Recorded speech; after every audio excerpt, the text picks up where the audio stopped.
അപ്പൊ പറഞ്ഞതുപോലെ നാളെ. ബൈ. സത്യം പറടാ, ഏതാ പെണ്ണ്? അത് എന്റെ വകയിലൊരു അമ്മാവന്റെ മോളാ. വകയിലൊരു അമ്മാവനോ? അത് നിന്റെ അമ്മയ്ക്ക് ആങ്ങളമാരില്ലല്ലോ. ഇനി ഉള്ള സത്യം പറയാമല്ലോ. അത് KSRTCയിലെ പുതുതായിട്ട് ചാർജ് എടുത്ത വനിതാ കണ്ടക്ടറാ ഇന്ദു. എടാ, വനിതാ കണ്ടക്ടർ ആണെങ്കിൽ ട്രാൻസ്പോർട്ട് ബസ്സിലല്ലേ കാണേണ്ടത്? അവൾക്ക് നിന്റെ സ്കൂട്ടറിന്റെ പുറകിൽ എന്താ പണി? വിഷ്ണു, എന്റെ പേഴ്സണാലിറ്റിയിലാണോ സ്വഭാവത്തിലാണോ ആ കുട്ടി ആകൃഷ്ടയായതെന്ന് എനിക്കറിയില്ല.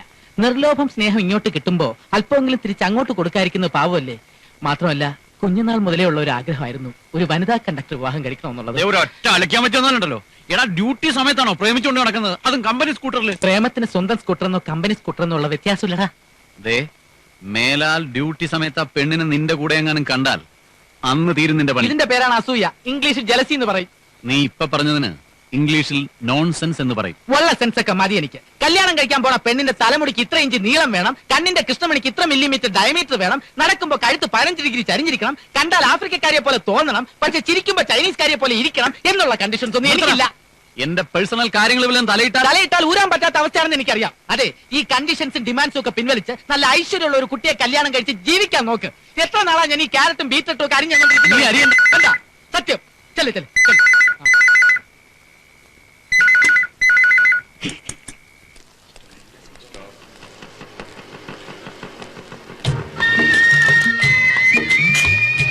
കൃഷ്ണൻകുട്ടിയോ? മാഷെന്താ ഇവിടെ? ലതികയ്ക്ക് ഇവിടെ സ്റ്റെനോഗ്രാഫർ ആയിട്ട് ജോലി കിട്ടി. അതെയോ? താനിവിടെ? ഞാനിവിടെ തന്നെയല്ലേ ജോലി ചെയ്യുന്നത്. വലിയ അനുഗ്രഹമായി. പരിചയമുള്ള ആരെങ്കിലും ഉണ്ടാവണേ ഭഗവാനെ എന്ന് ഈശ്വരനോട് പ്രാർത്ഥിച്ചുകൊണ്ടാണ് ഞാൻ വന്നത്. അല്ല, ഞാൻ ഉച്ചവരെ ഓഫീസിലുണ്ടായിരുന്നല്ലോ. നിങ്ങൾ എപ്പോഴാ വന്നത്? ഒന്നും പറയണ്ട എന്റെ കൃഷ്ണൻകുട്ടി. വഴിക്കുള്ള ഈ ട്രാഫിക് ബ്ലോക്ക് കാരണം 4 മണിക്കൂർ വൈകിയ ബസ് ഇവിടെ വന്നു. ഇന്ന് ജോയിൻ ചെയ്യാൻ പറ്റുമെന്നുള്ള കാര്യം സംശയമായിരുന്നു. പക്ഷെ ആ സൂപ്രണ്ട് ഉണ്ടല്ലോ, വളരെ നല്ലൊരു മനുഷ്യൻ. അദ്ദേഹം പറഞ്ഞു ഇന്നത്തെ ഡേറ്റ് ഇട്ട് ജോയിൻ ചെയ്തോളൂ എന്ന്. അല്ലെങ്കിലും ദയാനന്ദ സാർ ആള് വളരെ നല്ലവനാ. റീജിയണൽ മാനേജർ ഇന്ന് ലീവ് ആയത് നിങ്ങളുടെ നല്ല കാലം. അല്ലെങ്കിൽ ലേറ്റ് ആയിട്ട് ജോയിൻ ചെയ്തതിന് ഇന്ന് തന്നെ മെമ്മോ അടിച്ച് കൈ തന്നേന്. ദൈവാധീനം. അല്ല, ഇപ്പൊ ഇനിയിപ്പോ ഇവക്ക് താമസിക്കാനൊരു സൗകര്യം ഉണ്ടാക്കണമല്ലോ. ഒരുമാതിരിയുള്ള എല്ലാ ഹോസ്റ്റലുകളിലും സൂപ്രണ്ട് സാർ വിളിച്ചു ചോദിച്ചു. ഒരു സ്ഥലത്തും വേക്കൻസി ഇല്ല. വഴിയുണ്ടാക്കാം. മേറ്റൻ പുറത്തു പോയിരിക്ക. എപ്പോഴാ വരികയെന്ന് അറിയില്ല. മേറ്റൻ വരാതെ റൂമിന്റെ കാര്യം. മേറ്റൻ സൗകര്യം പോലെ വരട്ടെ. തൽക്കാലം ലതികയെ ഇന്ദുവിന്റെ കൂടെ അക്കോമഡേറ്റ് ചെയ്യൂ. മേറ്റൻ വന്നിട്ട് റൂം ശരിയായി കൊടുത്താൽ മതി. റൂം കിട്ടാൻ ലേറ്റ് ആയാലും 1-2 ദിവസം എന്റെ കൂടെ അഡ്ജസ്റ്റ് ചെയ്യാം. ലതികയ്ക്ക് അതില് ബുദ്ധിമുട്ടൊന്നുമില്ലല്ലോ? അയ്യോ, എനിക്ക് ബുദ്ധിമുട്ടൊന്നുമില്ല. ഇവൾ ആദ്യമായിട്ടാ വീട്ടിൽ നിന്ന് മാറി നിൽക്കുന്നത്. മാഷ് ഒന്നും കൊണ്ടും പേടിക്കണ്ട. ലതികയ്ക്ക് ഇവിടെ യാതൊരു പ്രയാസം ഉണ്ടാവില്ല. ഇന്ദു ഉണ്ടല്ലോ. ഈ കുട്ടി കൃഷ്ണൻകുട്ടിയുടെ ആരാന്നാ പറഞ്ഞേ? അത് എന്റെ വകയിലൊരു അമ്മാവന്റെ മകളാ. അതായത് ഇന്ദുവിന്റെ അമ്മാവന്റെ മകനാ വകയില് ഞാൻ. അപ്പോ ഞാൻ ഇനി നിക്കണ്ടല്ലോ. ഇപ്പൊ പുറപ്പെട്ടാൽ സന്ധ്യക്ക് മുമ്പേ വീട്ടിലെത്താം. ഇത് വച്ചോളൂ. മുറിവാടക കൊടുക്കേണ്ടതല്ലേ? അച്ഛൻ ഇറങ്ങട്ടെ? ബസ് സ്റ്റാൻഡ് വരെ ഞാൻ കൂടെ വരാം. ഓ,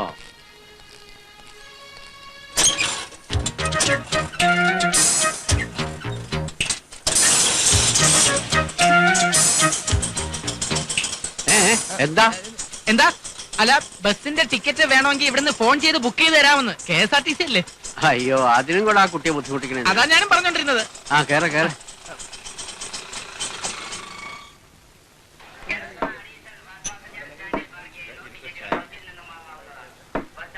ഈ ജോലി കിട്ടുമെന്ന് അശേഷം പ്രതീക്ഷിച്ചതല്ല.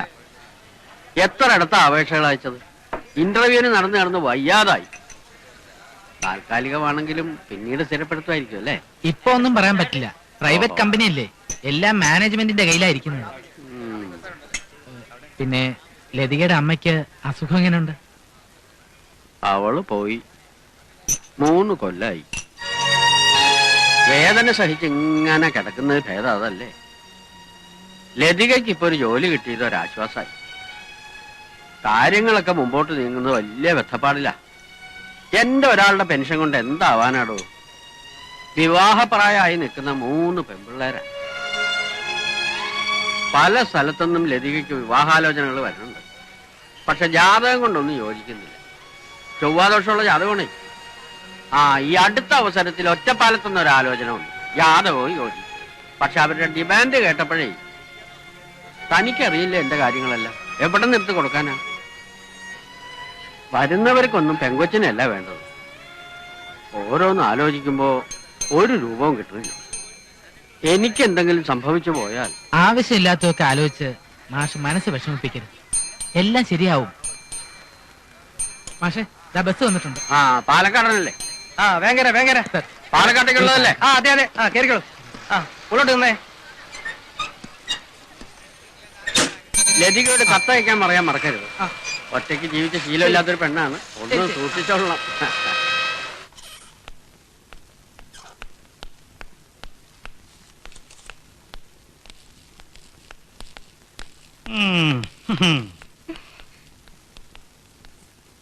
സോറി സർ, ബസ് മാറി കയറിയതുകൊണ്ടാ. എന്നൊക്കെ പറഞ്ഞ എനിക്ക് മനസ്സിലാവും.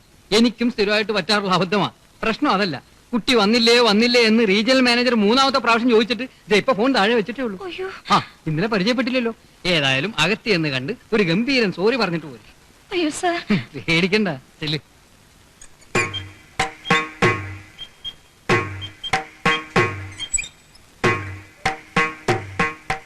Sir good morning sir. Morning. ഇന്നലെ സാറ് ലീവായിരുന്നു. അതിന്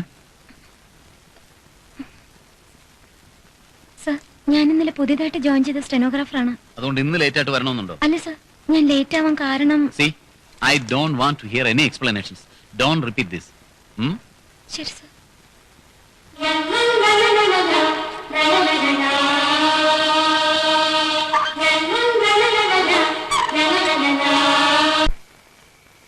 ദാ നോക്ക്, നല്ല കിളി പോലത്തെ കുട്ടികളാ. പല പല ബ്രോക്കർമാരിൽ നിന്ന് ഞാൻ തപ്പിയെടുത്തതാ. ഇതില് എന്റെ എല്ലാ കണ്ടീഷൻസും ഓക്കെ ആയിട്ടുള്ള കേസുകൾ എത്ര ഉണ്ട് അത് പറ. അതിപ്പോ പറയാൻ പറ്റില്ല. കാരണം കുട്ടിയെ ഇഷ്ടപ്പെട്ടെങ്കിൽ മാത്രമല്ലേ അതൊക്കെ അന്വേഷിക്കേണ്ട കാര്യമുള്ളൂ. ദാ ഇത് നോക്ക്, എന്തൊരു സൗന്ദര്യം. വല്ല സിനിമാക്കാരും കണ്ട അപ്പ തപ്പിക്കൊണ്ടുപോകും. ശരിയാ, പ്രേതമായിട്ട് അഭിനയിക്കാൻ പറ്റിയ മുഖം. ദാ ഇത് നോക്ക്, ഈ കുട്ടിയുടെ ശരീരം കണ്ടാൽ തന്നെ അറിയാം ഇതിന് നല്ലതുപോലെ കുക്കിംഗ് അറിയാമായിരിക്കുമെന്ന്. ദാ ഇത് കണ്ടോ, വയലേലകളുടെ പശ്ചാത്തലത്തിൽ ഒരു ശാലീന സൗന്ദര്യം. വയലേലകളുടെ ശാലീന സൗന്ദര്യത്തിന്റെ പശ്ചാത്തലത്തിൽ ചുരിദാറിട്ടൊരു കരിങ്കുരങ്ങെന്ന് പറയുന്നതായിരിക്കും കുറച്ചുകൂടെ ശരി. വിഷ്ണു, അതെ, എന്നെ ഇങ്ങനെ ടൂരിന് മാത്രമാണ് നിന്റെ ഉദ്ദേശമെങ്കിൽ നമുക്ക് ഈ പരിപാടി ഇവിടെ വെച്ച് അവസാനിപ്പിക്കാം. അതാ നല്ലത്. എടാ, ഒരു പെണ്ണിനെ നിനക്ക് ഇഷ്ടപ്പെട്ടില്ലെങ്കിൽ പിന്നെ ഈ ശാലീന സൗന്ദര്യം കൊണ്ട് നീ ഉദ്ദേശിക്കുന്നത് എന്താണെന്ന് പറ. അതീ എന്താ നിന്റെ നാവ് ഇറങ്ങിപ്പോയോ? അല്ല, ഈ ശാലീന അതങ്ങനെ എക്സ്പ്രസ് ചെയ്യാനൊന്നും പറ്റില്ല. വേണമെങ്കിൽ ഒരു എക്സാമ്പിൾ പറയാം. നമ്മുടെ ഓഫീസിൽ പുതുതായി ജോയിൻ ചെയ്ത സ്റ്റെനോ ഇല്ലേ? ലതിക. ആ, അതുപോലത്തെ ഒരു ശാലീന, നിഷ്കളങ്ക, ഗ്രാമീണ സൗന്ദര്യം. എക്സാക്ട്ലി.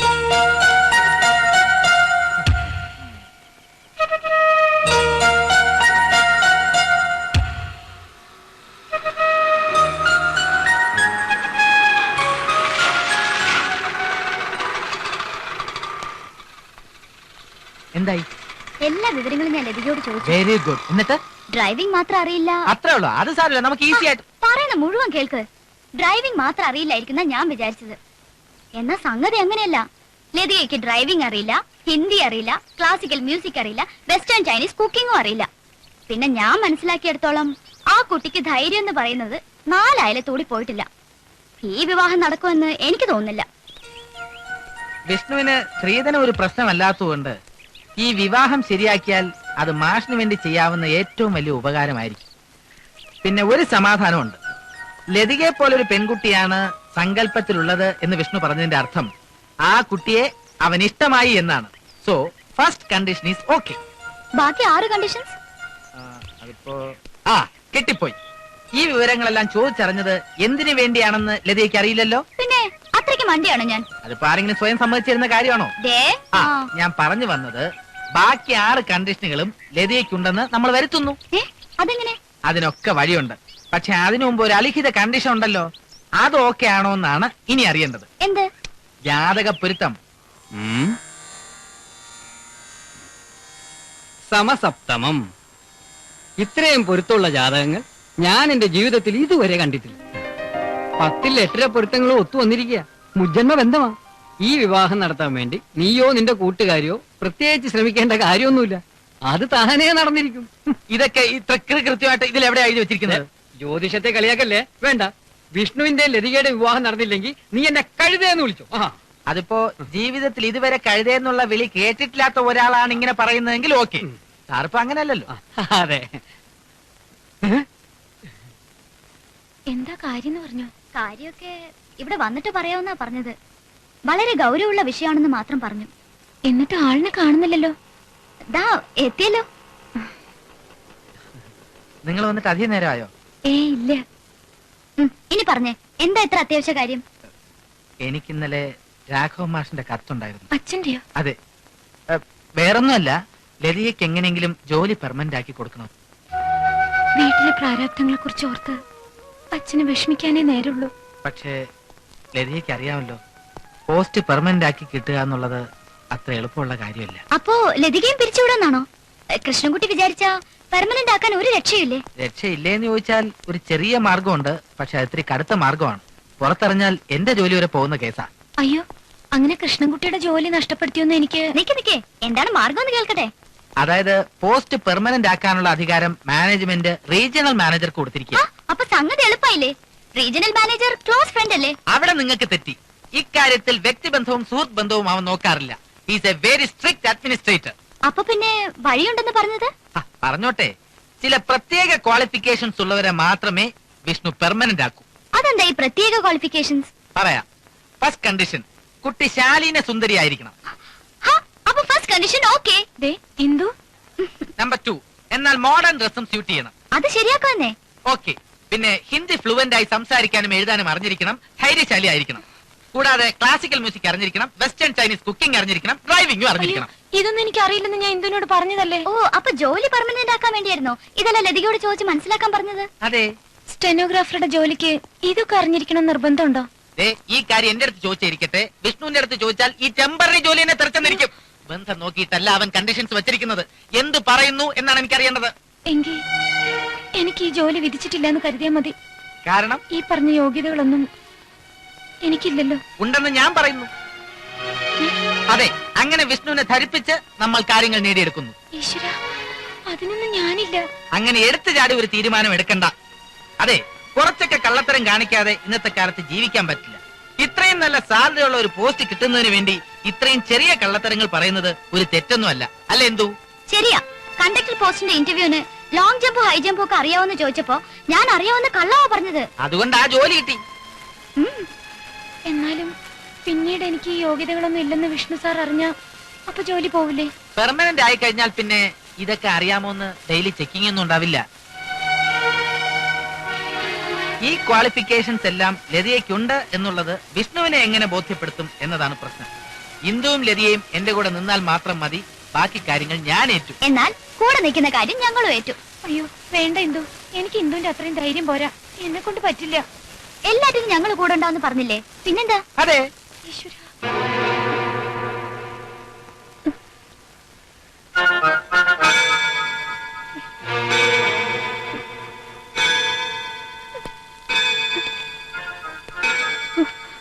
ഇങ്ങനെ അങ്ങ് പേടിച്ചാലോ? ഒരു നല്ല കാര്യത്തിന് വേണ്ടിയല്ലേ. ഞങ്ങൾ പറഞ്ഞു തന്ന പോലെ അങ്ങ് ചെയ്താൽ മതി. വരുന്നുണ്ട്, തുടങ്ങി.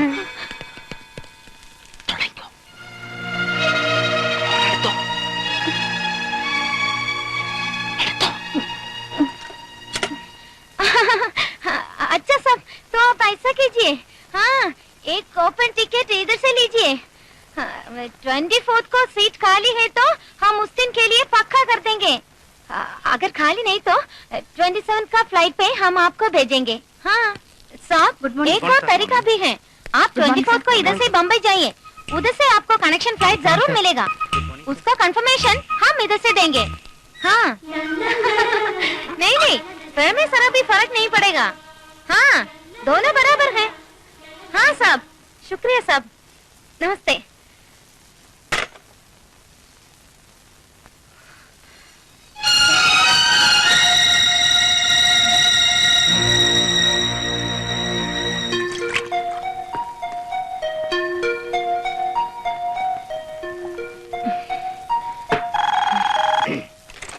Yes sir. Yes sir. എന്നെയോ? എന്നെയാ?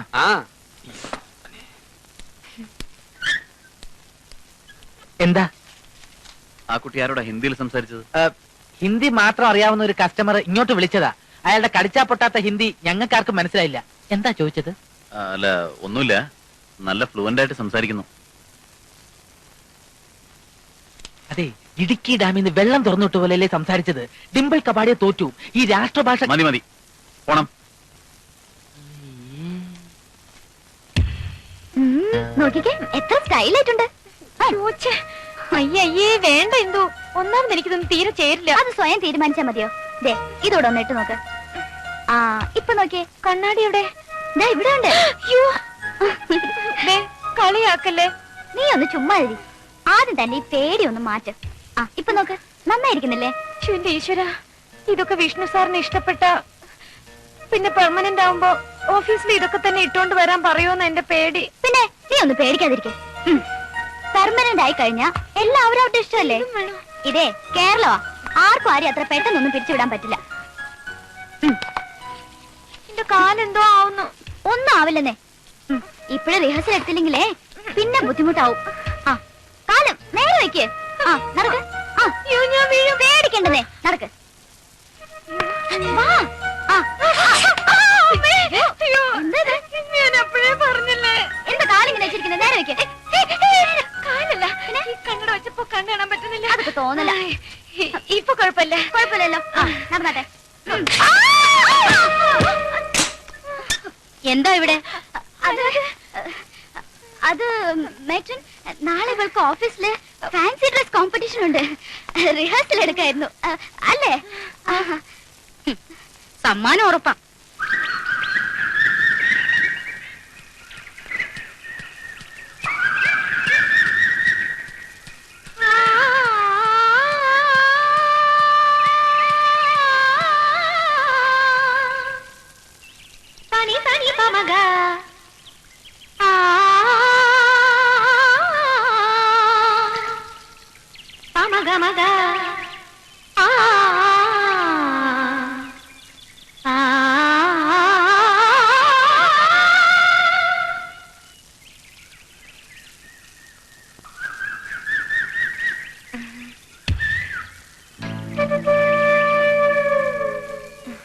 ഇരിക്കെ. സാധകം ചെയ്യായിരുന്നു. അതെന്താ ഇവിടെ? അത് ഹോസ്റ്റലിൽ അതിനുള്ള സൗകര്യമില്ല, പിന്നെ മറ്റുള്ളവർക്കൊരു ശല്യമാവും. നല്ല സ്വരം, നല്ല ജ്ഞാനം, നല്ല ഭാവം. ലതിക ഇത്ര നന്നായിട്ട് പാടുമെന്ന് എനിക്കറിയില്ലായിരുന്നു. പാരമ്പര്യമായിട്ട് സംഗീതമായി ബന്ധമുള്ള കുടുംബമാണ് ഞങ്ങളുടേത്. കല്യാണിയാണോ കാമ്പോജിയാണോ ലതികയ്ക്ക് ഇഷ്ടം? ആരാത്? എനിക്കവരെ പരിചയമില്ല. നല്ല ഹ്യൂമർ സെൻസ് ആണല്ലോ. അങ്ങനെയൊന്നുമില്ല. ഞാൻ കാരണം ഇനി സാധനം മുടങ്ങണ്ട, വരട്ടെ.